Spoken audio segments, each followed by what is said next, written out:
Breaking news corona మళ్ళీ వచ్చేసింది. Corona భారతదేశ వ్యాప్తంగా ఇప్పటికే 7గురికి పాజిటివ్ గా వచ్చి వాళ్ళు మరణించారు. అలాగే భారతదేశ వ్యాప్తంగా చూసుకుంటే 1000కి పైగానే పాజిటివ్ కేసెస్ ఉన్నాయి. చాలా మంది ప్రజలు భయపడుతున్నారు. ఎందుకంటే మళ్ళీ లాక్డౌన్ పెడతారా, లాక్డౌన్ పెడితే సిచ్యువేషన్ ఎలా ఉంటుందో అందరికీ బాగా తెలుసు. చాలా మంది ఫేస్ చేశారు. లాక్డౌన్ వల్ల చాలా మంది జాబులు పోయాయి. కొన్ని ఈఎంఐలు కట్టుకోలేక రోడ్డుకి ఎక్కేశారు కొంతమంది.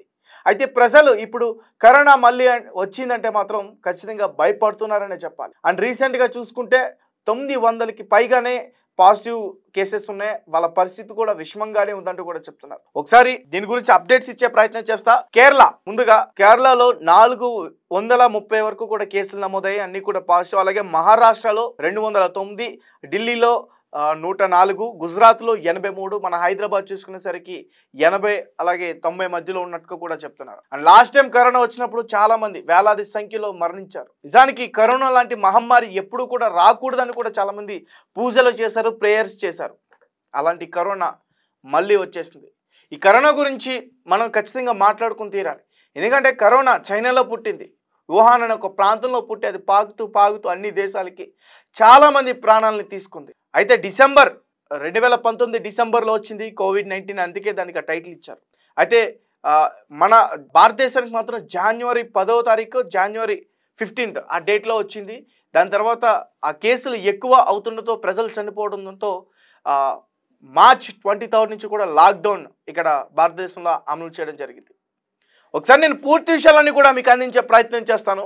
మళ్ళీ లాక్డౌన్ పెడుతున్నారా లేదా, ఒకవేళ పెడితే ఎటువంటి జాగ్రత్తలు తీసుకోవాలి, ఒకవేళ డేట్ ఫిక్స్ చేశారా, ఆ డేట్ ఏంటి, ఒకసారి అన్నీ కూడా మీకు చెప్పే ప్రయత్నం చేస్తా క్లియర్గా. గత 5 నెలల నుంచి ప్రపంచవ్యాప్తంగా లక్షల మంది ప్రాణాలు బలి తీసుకున్న కరోనా మహమ్మారి మరోసారి మళ్ళీ ఉధృతమవుతుంది. సింగపూర్, హాంకాంగ్, చైనా వంటి ఆసియా దేశాల్లో వేరియంట్లు పుట్టుకొచ్చి కేసులు భారీ సంఖ్యలో నమోదవుతున్నాయి. భారత్లోనూ కోవిడ్-19 కేసులు గత వారం 10 రోజులుగా పెరుగుతుండటంతో ఆందోళన నెలకొంది. అలాగే దేశంలో ఒమిక్రాన్ కు చెందిన 2 కొత్త వేరియంట్లు గుర్తించినట్టు ఇండియన్ కోవిడ్ కన్సర్టియం ఎన్స్కాంగ్ డేటా వెల్లడించింది. వారం రోజుల్లో దేశ రాజధాని ఢిల్లీలో 100కి పైగా కొత్త కోవిడ్ కేసులు నమోదయ్యాయి. కేంద్ర కోవిడ్ డాష్ బోర్డ్ సమాచారం ప్రకారం దేశవ్యాప్తంగా మొత్తం కేసుల సంఖ్య 1009గా ఉంది. దేశ రాజధాని ఢిల్లీలో ప్రస్తుతం 104 యాక్టివ్ కేసులు ఉన్నాయి. వీటిలో 99 కేసులు గత వారం రోజుల్లోనే నమోదయ్యాయి. దేశంలో 4 కరోనా మరణాలు చోటు చేసుకున్నాయి. రాష్ట్రాల వారీగా చూసుకుంటే కేరళలో 430 కేసులతో అగ్రస్థానంలో ఉంది. తర్వాత మహారాష్ట్ర 209, ఢిల్లీ 104 కేసులు, గుజరాత్ 83 కేసులు, కర్ణాటక 47 కేసులు, ఉత్తరప్రదేశ్ 15 కేసులు, పశ్చిమ బెంగాల్ 12 కేసులు. ఎక్కువ కేసులు ఈ రాష్ట్రాల్లో ఉన్నాయి. తెలుగు రాష్ట్రాల్లో కూడా 4 కేసులు నమోదయ్యాయి. అండమాన్ నికోబార్, అరుణాచల్ ప్రదేశ్, అస్సాం, బీహార్, హిమాచల్ ప్రదేశ్, జమ్మూ కాశ్మీర్ రాష్ట్రాల్లో ప్రస్తుతం ఒక యాక్టివ్ కేసు కూడా నమోదు కాలేదు. కరోనాతో మహారాష్ట్రలో 4 ప్రాణాలు కోల్పోగా కేరళలో 2, కర్ణాటకలో 1 చనిపోయారు. మహారాష్ట్ర దాని ఛత్రపతి శివాజీ మహారాజ్ కల్వా ఆసుపత్రిలో చికిత్స పొందుతున్న 20 ఏళ్ల యువకుడు కోవిడ్-19తో పాజిటివ్గా నిర్ధారణ అయ్యి చికిత్స పొందుతూ మృతి చెందాడు. ఈ వారం బృహన్ ముంబై పరిధిలో కరోనా పాజిటివ్గా నిర్ధారణ అయ్యి మరణించిన 4వ వ్యక్తి ఇతడు. ఈ 4గురికి కూడా ఇతర ఆరోగ్య సమస్యలు ఉన్నట్లు సీనియర్ వైద్యుడు ఒకరు తెలిపారు. ప్రస్తుతం కరోనా కేసులకు JN వేరియంట్ కారణమని భావిస్తున్నారు.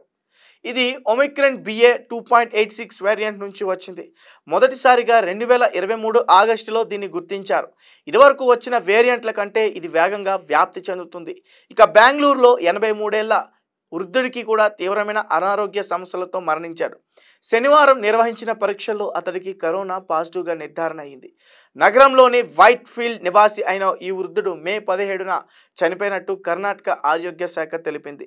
చాలా మందిలో తేలికపాటి లక్షణాలే ఉన్నాయని, ఆందోళన చెందాల్సిన అవసరం లేదని వైద్య నిపుణులు, ప్రభుత్వ అధికారులు సూచనలు తెలియజేస్తున్నారు. అక్కడక్కడ మాత్రమే కేసులు నమోదవుతున్నాయని, అవి కూడా చాలా అరుదుగా ఉన్నాయని తెలియజేస్తున్నారు. సో గైస్, చూశారు కదా, ఎవరు కూడా భయపడాల్సిన అవసరం అయితే లేదు.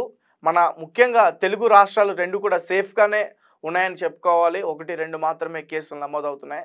అండ్ మనకి ఈ కోవిడ్కి సంబంధించిన వ్యాక్సిన్స్ కూడా ఇంకా అందుబాటులో ఉన్నాయి. సో ప్రజలు ఎవరు కూడా అమ్మో కరోనా వచ్చేసిందా అని చెప్పేసి భయపడాల్సిన పరిస్థితి అయితే లేదు.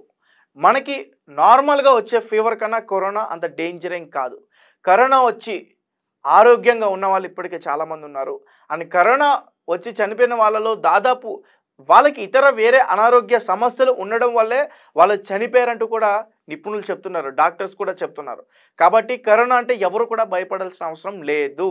కరోనా అనేది చిన్న వ్యాధి మాత్రమే, దానికి మన దగ్గర వ్యాక్సిన్ ఉంది. కాకపోతే ఖచ్చితంగా మనకి ఏదైనా ఆరోగ్య సమస్యలు వచ్చినప్పుడు ఎటువంటి జాగ్రత్తలు తీసుకుంటామో కోవిడ్ వచ్చినప్పుడు కూడా మరింతగా కొంచెం తీసుకునే ఆరోగ్య జాగ్రత్తలు తీసుకుంటే మంచిది. ఎందుకంటే ఒకరిని తాకితే మరొకరికి సోకే అవకాశం ఉంది. కాబట్టి ఖచ్చితంగా ఈ రకమైనటువంటి జాగ్రత్తలు తీసుకోవాలి. లాక్డౌన్ ఒకవేళ పెడితే అప్డేట్ ఖచ్చితంగా బయటకు వస్తుంది, డేట్ ఫిక్స్ చేస్తే అప్డేట్ ఖచ్చితంగా బయటకు వస్తుంది.